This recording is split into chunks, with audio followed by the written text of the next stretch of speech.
First quarter, let's rock and roll. It's time for our school check-in.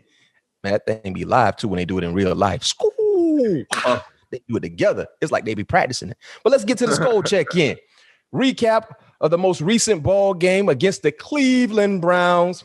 Vikings lose 14-7, fall to 1-3. A very, very tough loss.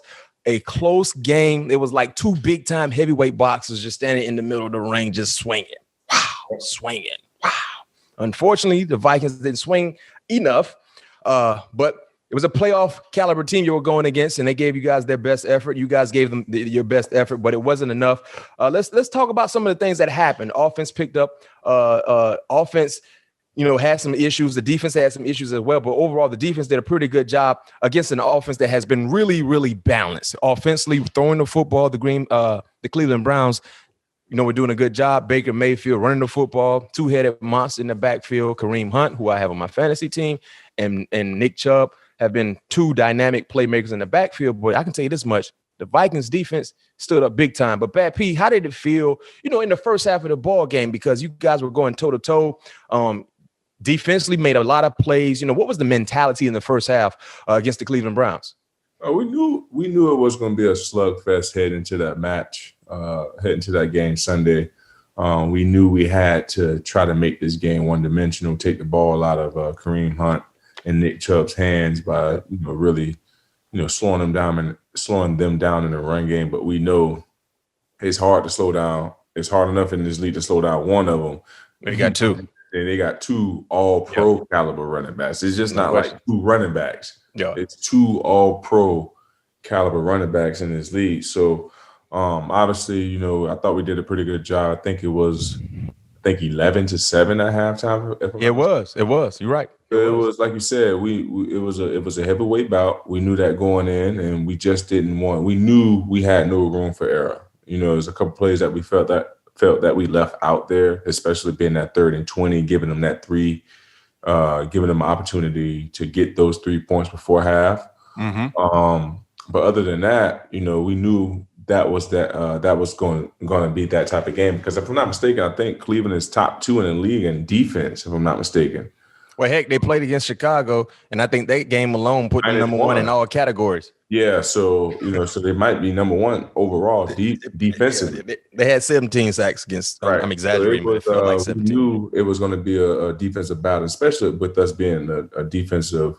With me being a defensive player, and with them wanting to revamp the defense from last year, we wanted to go out there and put on a good show as well. So obviously it didn't come out the way we wanted to, but definitely a lot of things that we can build on. And the biggest question is now, can we do it all together? When the defense play well, can the offense play well? When the offense play well, can the defense play well? No question. Going back and forth, we have to play better complementary football. Yeah, and I watched that game, and for me, the turning point in the first half was the 4th and goal play. They hit Eric Kendricks was a very, very questionable holding call that led to an extra set of downs for the Cleveland Browns. Because that 4th down, you guys were off the field. That was huge. That was a huge play. But the referees decided to call holding. Like I said, I thought it was a bit questionable. I thought it was, something that didn't need to be called. But, it's a very, very small margin of error when you're covering guys nowadays in National Football League. But that led to another extra set of downs. They eventually scored. Kareem Hunt, a 1-yard touchdown. But then when you look at what happened next, they were going to attempt a PAT, right? The Chris Webber situation happened. You called timeout. You didn't have timeout. Move them closer to the goal line. They decided to go for 2. So, that gave them an opportunity to not just tie the ball game, but to go up 1, which was huge. You know what I mean? And then eventually they added a field goal to that to make it 11-7. That was 2 big time errors. You know what I mean? From the Vikings that led to a halftime victory, to say the least, for the Cleveland Browns. But outside of that, man, I think the defense, man, I really been not surprised, but excited about what I'm seeing. But like you said, Pat P, good teams can put it together, and you guys are still trying to figure it out. When you look at Baker Mayfield, I mean, 15 of 33, 155 yards. OBJ, your former or alum of LSU, you didn't play with him at LSU, but of course you guys went to LSU. 2 receptions for 27 yards. You as an individual had a heck of a ball game. Pretty quiet. I mean, you only had 5 targets. You basically got a target per quarter. You only gave up 2 receptions for 20 yards. Man. I don't know where that second reception came from, but I don't want Pro Football Focus think I'm calling them out. But yes, I know I only gave up 1, but I don't know where the second one came from. Hey, but Pat P, man, watching you, I just want the right stuff to be out there, Matt. That's all, man. I don't know if they ever gonna get it because they got to know exactly. They live off this stuff, man. So I just want them to put the right stuff out there. I don't know if they can. And say if they got me, they got me. If they didn't, they didn't. Yeah. Well, I don't. They got to know exactly the defensive calls, though. That's the thing, to kind of understand who has what responsibility. And sometimes it's kind of hard to determine that based on what you see, even if you're watching the all 22 cut up. But the thing is, though, Mac, though, and I think I know exactly what play they talking about when Odell caught like the little bang 8. Mm-hmm. Can you please wait a minute? Well, put your coaching hat on. A lot of people might not know what a bang 8 is. What is a bang 8? When they're in a tight condensed set inside the numbers.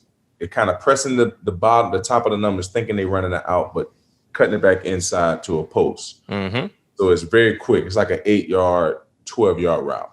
Mm-hmm. But you can clearly see, yes, he comes to me, but I'm pushing him to the safety because I got somebody else. Y'all were in the cover 2? Yeah, we're in the cover 2. So you clearly see me buzzing out to the flats. Exactly. Yeah, and that was the only other 10-yard catch I can think of, because I did give up a out route to 82.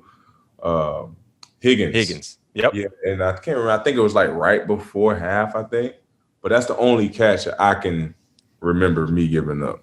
Man, but that's the route. I think they probably thinking that I was on him. Yeah, but you was in the cover 2. But hey, Pat P, you've been in your bag though. Like, you number one, you're not getting a lot of targets. Number 2, I mean, the games have been fairly quiet for you. I mean, that's a good thing. Similar to the discussion that we had with Devin White, saying like, hey, man, I can't get no numbers. They ain't giving me no opportunity. Can't get no numbers. It's been like that since 16. But the biggest thing for me, I just have to make sure I stay focused throughout the course of the game. You know what I mean? Because like I always talk about, my coach said this all the time. Like you can lock a dude down and give him nothing for 10 plays straight. Oh man, no 10 question. Plays throughout the game. And that one play. One play.